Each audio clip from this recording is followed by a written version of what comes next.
What's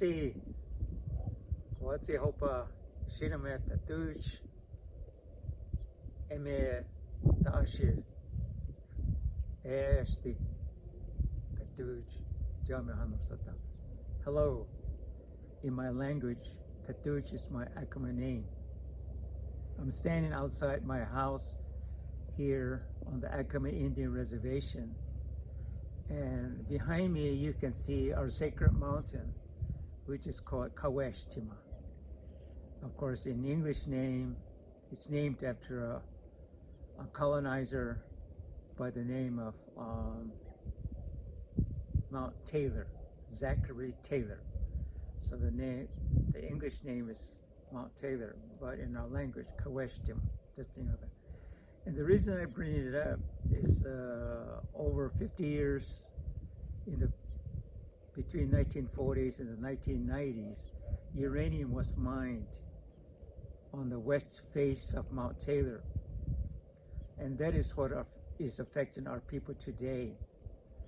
In this area that the Environmental Protection Agency has called the Grants Mining District, in the heyday of mining, there were 185 abandoned uranium mines.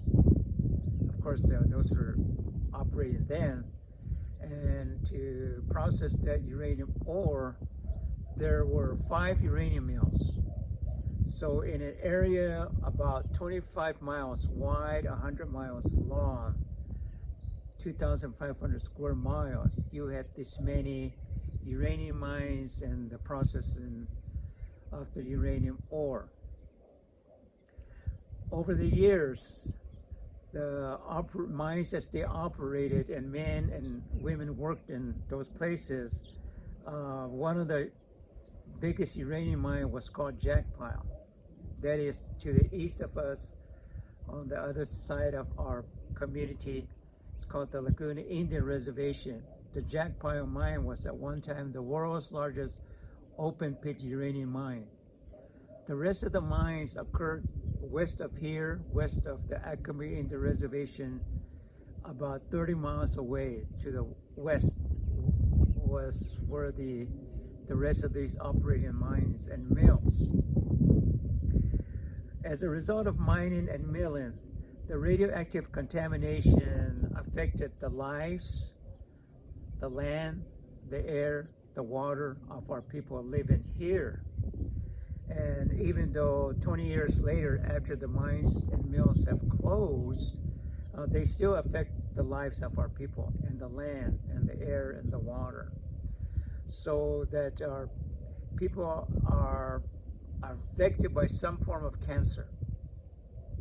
And many of our people had thyroid cancers or some kind of lung problems from breathing in the radioactive dust, or even probably the radon gas that's emitted from the uranium mill sites especially. And yet we don't know why or how exactly cancers are occurring amongst our people. And some of these people that are still getting cancers today are young people. I'm 80 years old today, and yet many of our young people have died that are much younger than I am.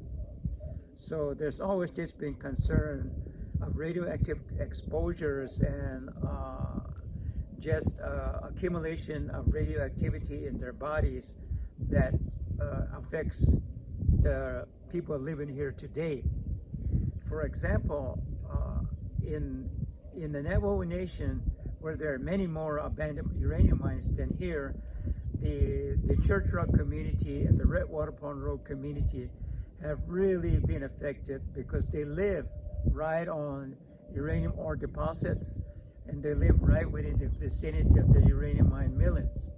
So that the University of New Mexico, who has done a birth cohort study, has found that radioactive elements exist in the bodies of the pregnant women and of course their babies. So this is of extreme concern because Dr. Ian Ferrari stated that if a child already has radioactive elements in their body. 50% of their life expectancy time, that likelihood that they will get some kind of cancers. So it should be of immediate concern to the living people that this uranium mining and milling affects the people. And that's why we really oppose uranium mining and milling. But let me also just add that the uranium that then comes out of the ground is enriched. It's enriched to make more elements for nuclear reactors and weapons, so that the nuclear fuel chain all along the way, from uranium extraction to its use in nuclear power plants and nuclear weapons and the eventual nuclear high-spent fuel rods, the waste, there's no place for this waste to go. So it's a tremendous problem for the nation state.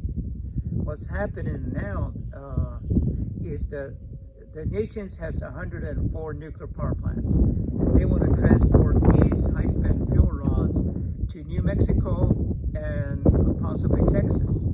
The United States could not develop the Yucca Mountain nuclear waste repository site, so now they're looking for a temporary site for this high-spent fuel rods, and they want to bring it out to New Mexico. And of course, we're complaining that this is really an injustice where you're going to do it to the people living here. The state of New Mexico has opposed it, and many environmental activists are against it too. So this is a real challenge to New Mexicans, because they rely on these monies that come into the state, whether it be weapons development at Los Alamos National Laboratory or the nuclear waste sites where the waste isolation pilot plant is already collecting what they call transuranic waste. And now they are thinking about, well, maybe we can also turn that into high radioactive waste disposal sites. And it's a tremendous injustice that has occurred to the people here. Not only are we downwinders from the exploratory bomb testing that occurred in Nevada, and we're getting the radioactive elements that go in the air and affect the lives of our people here. And even today, the Tularosa downwinders, after the explosion of the atomic bomb at the Trinity site, they're still having cancer ailments and other diseases. So this is a tremendous problem. I think that only not befall upon the people of New Mexico and the indigenous peoples that live here, but upon all humans. And that's why we really have to work together in preventing any future weapons testing. We have to prevent the expansion of nuclear weapons that the United States is doing, and we've got to somehow stop that. And of course, weapons is also tied to nuclear power plants. So somehow we've got to not only disconnect the usage of plutonium from nuclear reactors that will go into the making of nuclear weapons. We simply have to stop the uranium mining in the first place. And this is why I always encourage the importance of getting together with people from all over the world. And I'm glad that the people in Japan, or the people in the other organizations that we work with, is the people in Cape Town, the Congolese Civil Society. We're working with them in trying to prevent the relicensing of the Coburg Near Power Plant, but we're also trying to have the Congo clean up the original uranium mine that went into the making of the first atomic bomb. And so it's a global problem, and we really have to be, I think, connecting with each other, from Japan to Australia to the people in South Africa and other people throughout the world, to really stop the expansion of nuclear weapons, stop the growth of the nuclear energy that the nation states want to do with nuclear power plants, and somehow deal with the nuclear waste problem. So I commend the Japanese people for having these kinds of events in order to really educate the global community, and let's all keep on this effort, and I thank you, and let's all continue to work together. Thank you.